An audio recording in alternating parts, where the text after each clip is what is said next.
Hello everyone and welcome to the Tellow Family Kitchen. We're continuing our theme of French style cooking. Hope you saw our last episode where we made some delicious French fries, and today I'm excited to share what is without a doubt my favorite lunch of all time, a turkey sandwich on baguette bread. Now truthfully you can use any type of bread, but today we'll go with the trusty French baguette. I love this lunch because it's healthy, delicious, very quick to prepare, and crucially it won't upset my stomach.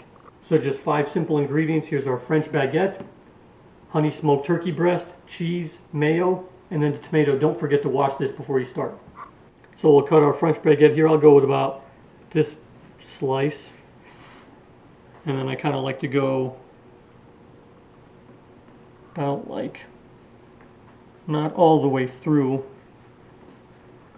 just about, just enough to give us an opening. Out like there, and then I like to put the cheese on first because we're going to put this in the microwave for 15 seconds.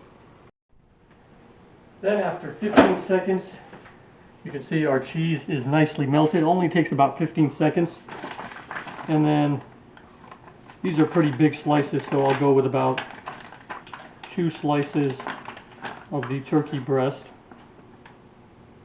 About like there, and then some of our mayo.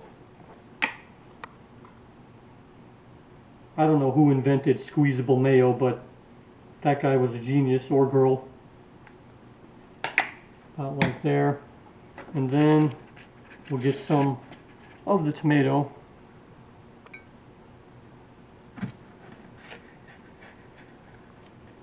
About like this.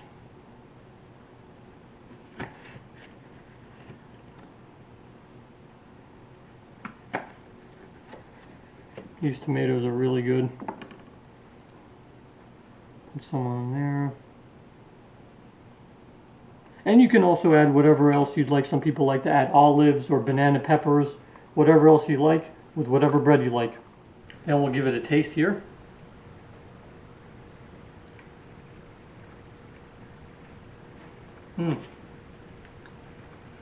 That's really good. The first thing you notice is the texture of the French baguette. It's definitely not one of the softer breads if you enjoy that. And then the ingredients just delicious together. The turkey with the cheese and the mayo. Really delicious lunch. And it's very easy to prepare. I hope you get a chance to try this turkey sandwich one day, and if you do, let me know what you think. The recipe and ingredients are at the bottom of the video. Thanks so much to you guys for watching. Thanks so much to Mom for helping run the camera today. And we'll see you next time from the Tellow Family Kitchen.